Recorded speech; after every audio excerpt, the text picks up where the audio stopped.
And we're back. And today we're going to be looking at Rimworld and specifically how to play it nomadically. Instead of just settling down and making a base, you hop from place to place to place. You can see all these abandoned settlements over here. And I want to explain how you do it and why you would want to do it. In fact, I think this is probably one of the most powerful ways to play the game, and you can do it without any mods. It can be done entirely with just the base DLC version, as in the royalty pack. You could do it with royalty, but that'd be a little bit trickier. Now, I've hummed and hawed about how to explain it, but let's just have a quick run through of what you would do on, say, a normal settlement. You would split someone off, say Chief here, you would settle down on the tile they're on, and then you would pick out a location to settle. We're going to settle over here by the Ancient Danger, which is sneakily disguised as some walls. Everyone gets to work chopping down some trees. By the next morning, this whole place is set up. We have a fully functional kitchen, a fully functional butcher's table, and this room here, which is their barracks slash dining room slash recreation room, is extremely impressive because of the 3 jade statues we have brought with us. Right now, we are currently building up some steel traps. These steel traps are going right outside the Ancient Danger. And we blast open this room, and it's only a pikeman. Alright, well, there can be a huge variety of things in here, but we're not going to get too worried about this pikeman. It should die instantly to the traps. Oh, nope. Let's pull back a bit and let it run over a couple more. Once it dies to the traps, we then have the option of raiding all of this wonderful stuff in here. What is this? Ooh, Psychic Fog and Kill Focused. That would be really good for someone with Neuroquake and give them a tinfoil. Never mind. The whole point here is we get to raid this for a whole bunch of tasty goodies that we can sell off. We chuck a quick door on here on top of this danger so that none of the items in here start to degrade, and then we go and shoot one of these. Now, some people will tell you that shooting these will automatically turn everyone inside hostile. No, it won't. They'll be hostile or not, it really doesn't matter. Once you annoy whatever the race is in here, I think it's the Ancients or whatever they are, once you annoy them, there seems to be 2 different factions. Once you've annoyed them, they're going to be annoyed every time you open it up.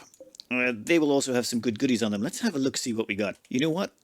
A whole bunch of these have really good gear. So we're going to bring Index over here, and we're going to get them to start zapping people. They have a shock lance, so we'll get them to use a shock lance on that person, and poof, they're unconscious. And oh, you were about to shoot someone, so why don't you take a nap too? And we've got 2 more people coming over with shock lances as well. Now, we don't do this just for the fun of things. We're doing this for a reason. The reason is we want money, resources, and equipment. One moment while we take down this last person and clean up the mess. After all of that, we picked up a recon armor, marine armor, there was a 3rd armor in there somewhere, I can't even remember, and we also picked up 2 prisoners and a bunch of other equipment, guns and random junk, including an elephant tusk, and there's always a bunch of gold, 176 gold in here. We then queue up a quick operation to remove an immuno enhancer from the left kidney of Galina. Then we rip out the learning assistant from the brain of York. Then we take a quick break while everyone has a party. We quickly release the last prisoner, and now we're done. It's 2 o'clock. You know what? Let's get out of here, shall we?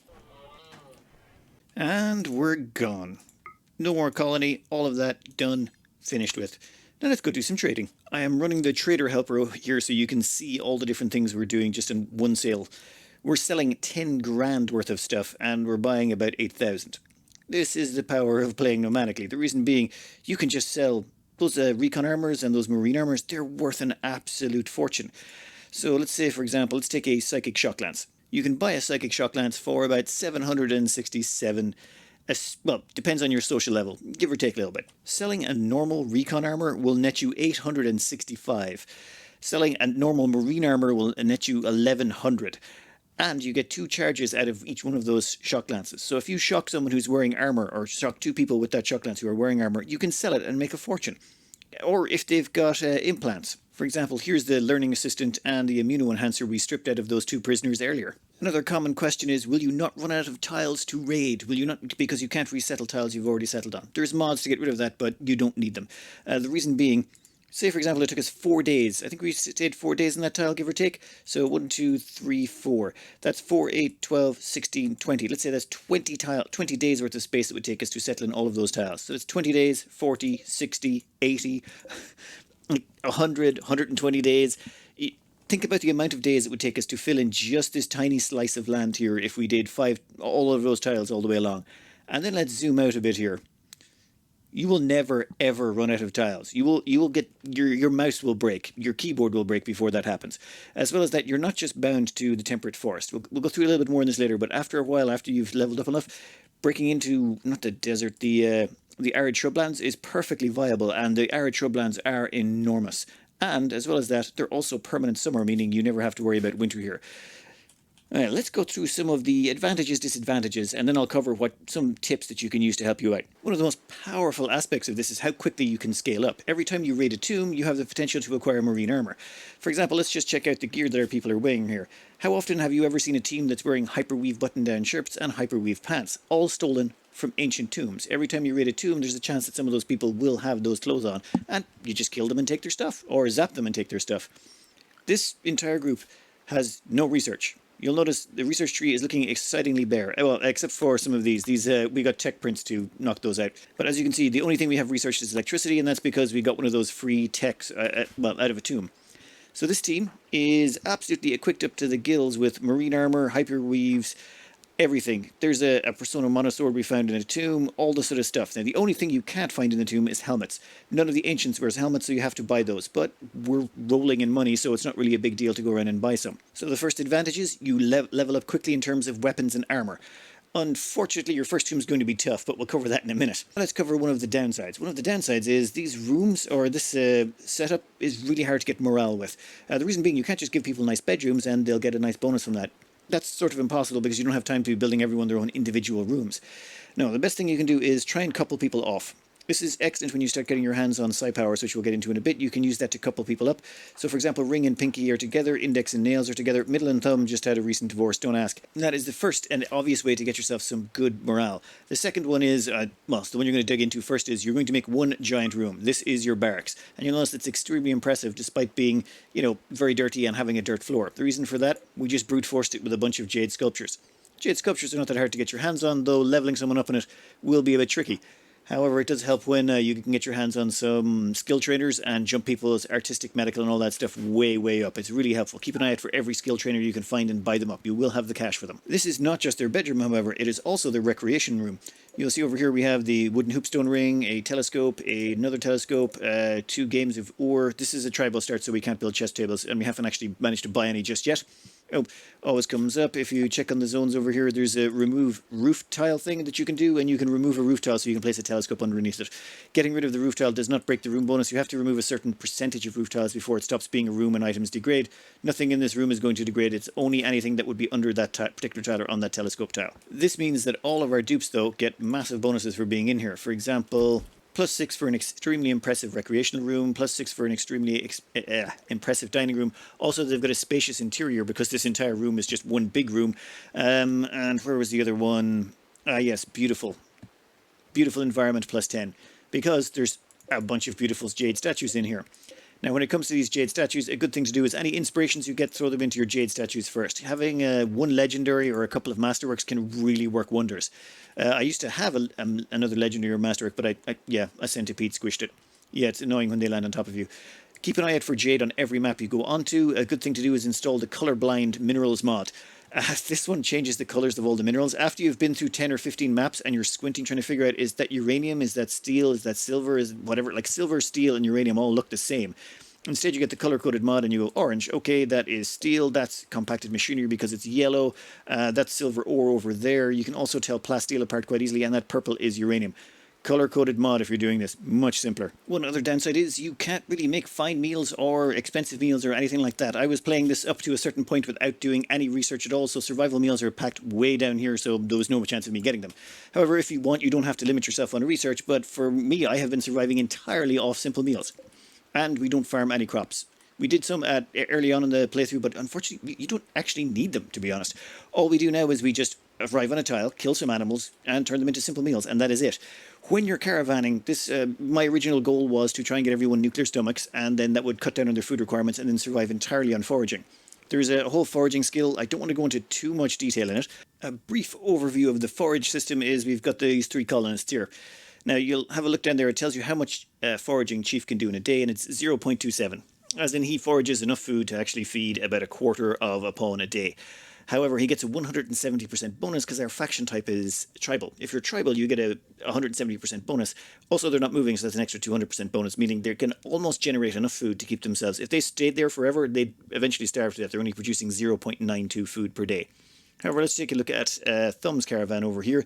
They're also generating 0.66 with a multiplier of 170 for their faction type and 200% for not moving, meaning they're generating 2.25 nutrition per day. If we leave them there, they're just going to start producing a bunch of berries, and when we come back, they'll just have an inventory full of berries that will slowly start rotting.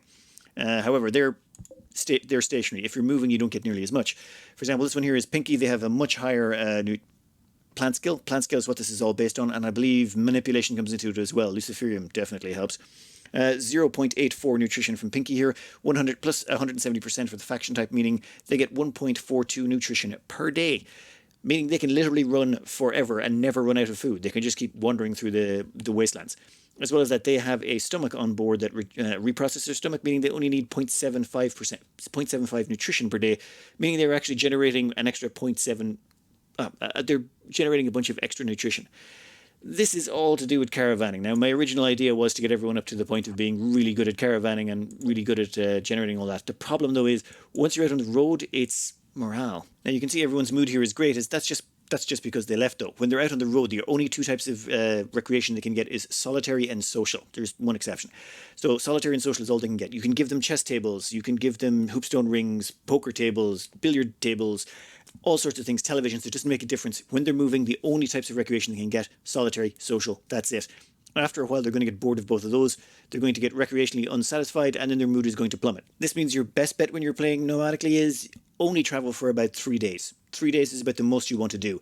And what this really helps with is meals. When you make meals, they last for 4 days. Well, certain environments will make them degrade faster, but in general, they last for 4 days. So what you sort of do is move into a tile, immediately kill a few animals, make enough meals to last you for a while, and then just the day before you're leaving, or half a day before you're leaving, slaughter another couple of animals, make a few more meals, enough to tide you over for the next 3 or 4 days, until you've moved to a new tile and settled down again.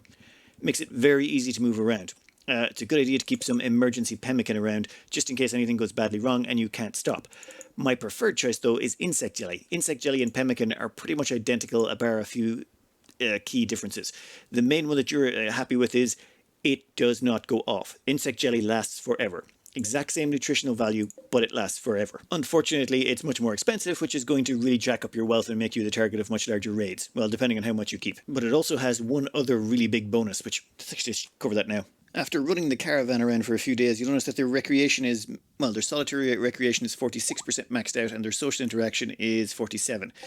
This is just the way... One second. Every so often you're going to get annoyed by some tribals. Do yourself a favour and invest in a Doomsday. They are really helpful. Also make sure you've got someone with Berserk Pulse on hand, and then hide behind your animals. Oh, and don't forget to enjoy watching your Doomsday shot go off. It really is a thing of beauty. These things are the best. But you're still going to need more than that to stop these guys. Bear in mind, we were outnumbered quite heavily, and okay, this was not my best attempt at one of these, but dear lord, it's so much fun playing this way. You just... The fights you're going to end up in playing on this difficulty settings are just incredible. What you want to do is put it on custom, go to sets to standard playstyle and check losing is fun, and then drag that all the way up to 500%. The only way you can survive is playing nomadically. You don't have to, but if you do it that way, you pretty much just have to constantly run. Before we were so rudely interrupted, let's just check something here. You notice this crowd have been running them around for about 4 or 5 days, and you notice their solitary relaxation and their social relaxation is starting to get a bit too high. They're almost bored of it completely. This will get annoying if you need to go on a long journey and you can't stop to actually refill the recreation by either building, games of ore, stuff like that. Good thing to do is to have that jelly on hand. You're going to want to pop into health, you're going to go into here, and then you can manage their food restrictions. So I have everyone just set to lavish, though I've definitely manually made some changes, and what we're going to do is allow them to eat the insect jelly they're currently carrying. So imagine they've been running around for 6, 8, 10 days and haven't had a chance to stop and develop their recreation, and we want to settle a new tile, but we don't want everyone in the red as they go in. Bear in mind, everyone here still has that party buff going on, so they should be in a lot worse shape than they are right now. Then what we do is we let it go on, and the first thing they're going to do when they wake up in the morning is they're going to grab some food. And the moment they grab some food, they're going to grab some of that insect jelly that they've been carrying around with them. And the moment they do... There we go. Food consumption recreation, 38%. Insect jelly counts as a recreation. When they eat it, this will cram the recreation right up to max instantly. This allows you to settle down on the tile with max recreation going on, and you've got a much better chance of getting it done without someone having a mental break. It's very useful if you've got to travel long distances, so save that insect jelly, keep it on you at all times. It's an excellent get-out-of-jail-free card. One of the downsides of playing nomadically, you can't set up defences. We can't make elaborate kill boxes, we can't do anything to help defend ourselves. So, well, not geography-wise, so how do we stop raids, especially early on? Side powers later on in the game make things much, much easier, but early on you're going to have to depend on the tombs. They give you a lot of psychic animal pulsars, like way more than you'll ever be able to use, and they also give you an awful lot of psychic suit pulsars, but they're another story. So the psychic animal pulsars, though, will help defend you against things like, say, a nasty pirate raid showing up. Oh boy, here they come. We've got how many pirates in this? We have 59 pirates, and they've got triple rock. Oh my, how many triple rocket launchers is that? An awful lot of grenades and doomsdays. Well, yeah, everyone back inside, please. The lot of you right now. We're also going to have to bring in all of our animals. So what you want to do is make a new area, make the area inside. Then I'm using, I don't want to say it's Fluff's animal mods. I'll put all my mods listed in the description so you can see what I'm using. But you can hold down shift and it just allows you to move all your animals with one click. That should mean all of our animals start running back inside. Donkey, donkey, what you doing, buddy? Yeah, I think that donkey's going to die. All right, once all of our people are inside, we are going to activate the psychic animal pulsar. You activate that right now. Be aware the animals will try and get you as well, so try and get everyone inside. Okay, since... Yeah, Donkey, I'm afraid you're not getting back in there. You're way too far away. We'll let the rest of you do whatever you want. Now what they should do is they should start firing off all of their weapons at the animals, and this should become a glorious mess rather quickly. Oh my god!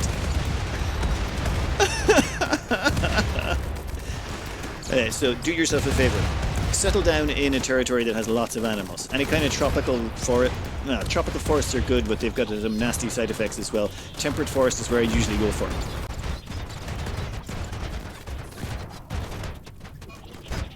And early game, that's how you're going to hold off most raids. Hide inside your base, activate an animal pulsar. Then you're going to have to wait till morning for it all to calm down. Those animals out there are still going to be angry with you. What's that hissing? Oh yeah, it's about to explode. So maybe just leave it until morning. Once everyone's calmed back down, you can go out and you can have yourself an enormous feast of meat. One other thing that can potentially show up and ruin your day is centipedes, mechanoids and centipedes. Oh yeah, I'm just going to put a link in the top right to how I dealt with them the first time I ran into a serious one. You basically hide inside your base. You send one pawn outside, preferably one very fast pawn. I got lucky. It turns out one of the pawns I originally hired was a jogger. They were very fast to begin with. We managed to put a bionic leg in them at some point as well. And all you do is you hide inside with everyone except the jogger, and they run around in circles, keeping the centipedes and all the lancers and everything busy. And while they're running around inside, you set up a caravan inside. You keep all the doors locked though, and then once you know where the caravan is going and you make sure the coast is clear and that they can get out towards their exit point, and your runner has kept them all distracted and far away, you let your caravan quickly run off the map before they can get slaughtered. And that just allows you to sort of clean everything out and run away. For that reason, I try and keep everything valuable inside this area here. Now I know it looks horribly messy, but the first time it happened to me, I left all the gold and silver outside and I had to abandon them all because they weren't inside. Keep all your valuables inside. When you first start out trying to do this, it's going to be very hard opening your first tomb. I use the simple Sidearms mod because I like having, well, you're going with a very small squad, so I like to have them to have the option to switch between weapons. If you find that too easy, you can, of course, just use ranged weapons or go with your own blend. So this is a little bit of a cheat, in my opinion, using this mod, but you know what? For this playstyle I'm going for, it just works well. Set yourself up a bunch of steel traps as before, then you're going to want to shoot open the wall. I do a little bit of prep before the start of this, as in we get bows, we give everyone a bow, and we give everyone a ranged and a close combat weapon, so they're all good to go. And oh my god, how is that wall not destroyed yet? And this is probably your worst case scenario. Worst case scenario is having a mix of scythers and lancers and centipedes. So this isn't quite the worst, but this is still pretty annoying. That centipede is what you do not want to see. You don't always see centipedes in there. They're actually pretty rare. Oh, Tom, run. Okay, you're going to want to keep running. And now we have that scyther coming in, so we're going to arrange everyone out like that, and we're going to get them to shoot at it. This is your most risky moment in the game. This can be death. Oh, god damn it. I always forget the animals, don't I? You know, I think the last time I did this start, that animal did the exact same thing and ran in front of all the bullets and got shot. I think it just wants to die. Okay, everyone shoot. Okay, this is where everyone having a close combat weapon comes into play. Of course, you're still facing off in close combat against a scyther. This is never, ever where you want to be. Like, just ever. Now, the thing is, if you have enough people, you can usually stun it, which makes it very hard for it to fight back. Ouch. Ooh, that's gonna hurt. 24 hours before you bleed out. But with 4 people hitting it, Yeah, you see you get in a stun level on it. Boom. Now we've got a chance. Yep. Raz went down again.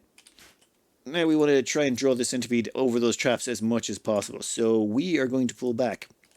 And if we can, the more traps we can get it over, the more likely we are to survive. And oh my god. Okay, fine, we'll go grab the centipedes the other side. This is going to be your worst moment doing these. However, it's possible. It's just really slow and painstaking. What you want to do is try and separate them up. For example, this pikeman, this centipede, and this scyther are actually splitting up. That's good for us. We can hunt them down one at a time. I don't want to go through all this, otherwise it's just a step by step. But if you can separate them out, perfect. Another thing you can do is, if they're too powerful at the start, run someone around behind them, get in here and try and activate the crypto sleeps. Some of them will hate you. In fact, most likely they will hate you, but they'll also hate the centipedes and the mechanoids, so they'll fight amongst themselves. You try and pick up the pieces.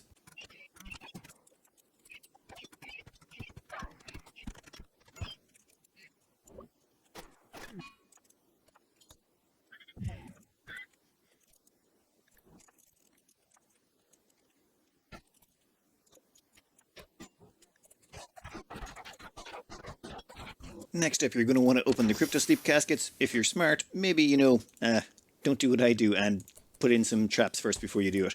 Some of them are going to kill each other, some of them are not. Whoever's left alive, you're going to want to kill them. You don't want any of them escaping because some of them might have some goodies you want, like that one's got an LMG. Yes, we want that. There is also a heavy SMG there. Yeah, we're going to kill these people. Anyone who makes it alive, we basically just rush them down and club them. These two should either fight it out or die.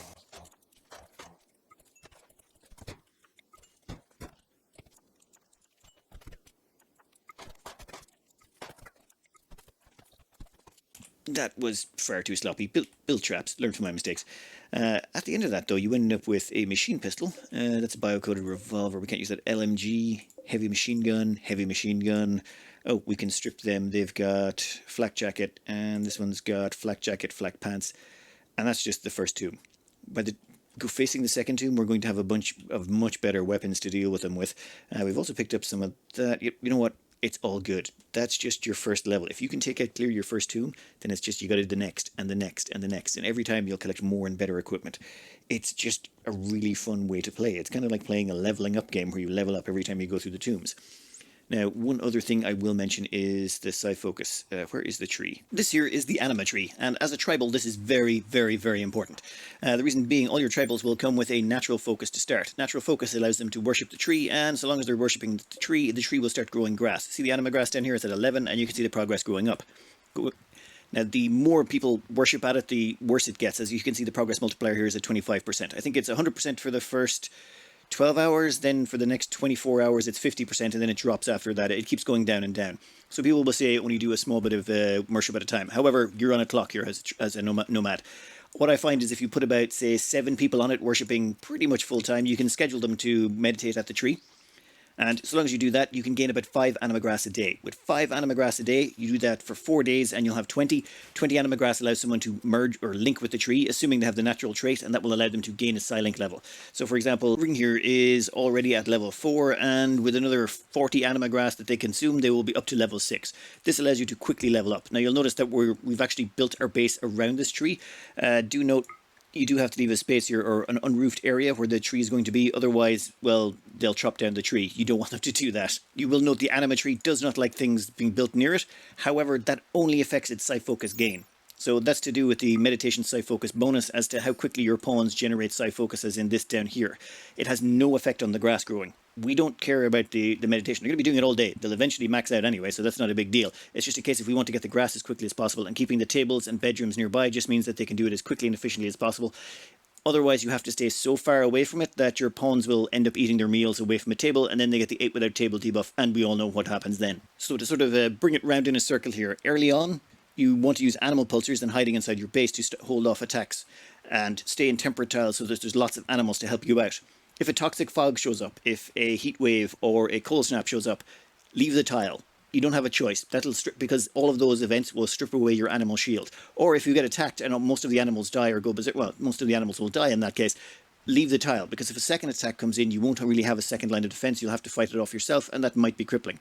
So you sort of just stay on the tile until your animal shield gets destroyed, at which point you leave. Or you've raided the tombs and you've got as much as you want, then you leave. Then later on, you can get your hands on psi powers. Try and meditate at the trees by staying as close as possible. Meditate up, get a bunch of abilities on your pawns. Once you have those abilities, you can use that to help defend yourself. Berserk Pulse, Berserk, Skip, Wall Raise, Skip Shield. Also, Vertigo Pulse is actually pretty good if you want to sort of have a pause button on. As well as that, you want to invest in Jump Jet Packs. Jump Jet Packs should be given to anyone who's going to go hunting, or make sure that they have the skip ability. That way, if the animals do turn feral, they can either jump jet out of dodge, or they can skip themselves out of dodge, one or the other. Also, make sure you have a very fast pawn. You're going to need one pawn that's fast. If they don't have the jogger trait, then immediately find bionic legs, architect legs, whatever you can, and stick them onto them. One of the downsides is you're going to start accumulating way too much wealth. That's pretty much impossible to avoid after a while. This is, of course, going to scale your raids, and it gets kind of annoying. As well as that, the more bionics and stuff you put into people, at one point, these things didn't drive up your wealth anymore. I think it was a patch bug, but they fixed it a long time ago. If you put an Architect eye in someone, it jacks up their wealth enormously. Like, some of these pawns are worth $6,000 because of all of the stupid things we've stuck inside them. However, you can survive. It's just a case of, picking and choosing your fights and running very often. The last thing you're going to want to take care of, though, is you're going to need an ascetic on your team. An ascetic is absolutely essential because you need to trade with the Empire. The Empire trade the best goodies, the best of the best. They're the ones that they will actually sell you Persona swords.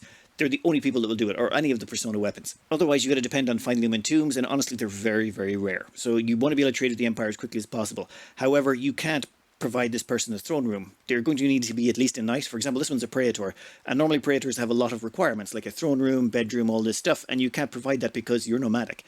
However, an ascetic doesn't care. So if we check out their needs, they want Praetor-specific armor, but it's been disabled by ascetic and no throne room.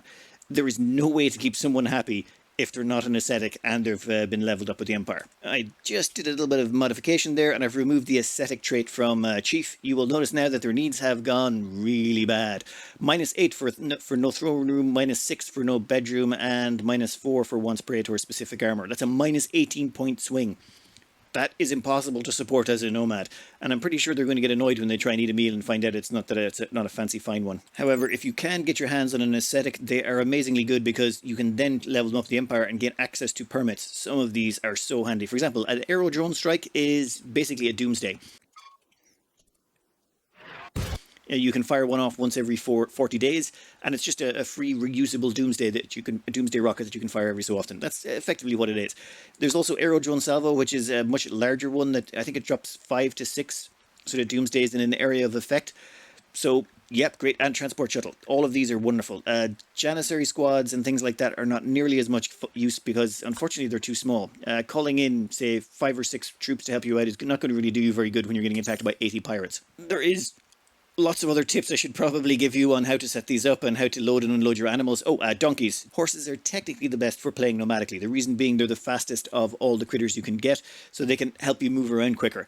However, I've switched to donkeys. The reason being, donkeys can do all the same things, but their wildness is much lower. They have a wildness of 3%. Horses, I think, are about 50 or 75. It's something very high. And the wildness controls how quickly their training degrades. So for these donkeys, I only have to train them up once every 11.8 days, whereas if you get a horse, you have to retrain them every 9 days, otherwise their skills will decay. As well as that, if their skills decay completely, and it just goes down to their tameness will eventually decay and they'll rewild. Donkeys will never rewild, but they can lose all of their skills.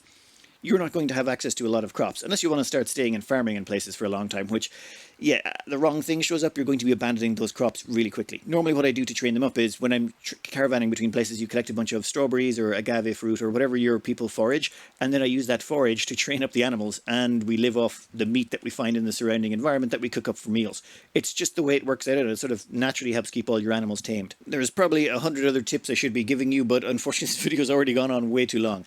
If you're a new player at Rimworld, or you've only been at it if you've been playing it for 1,000 hours, this is a fun way to actually try playing it, and it's quite doable.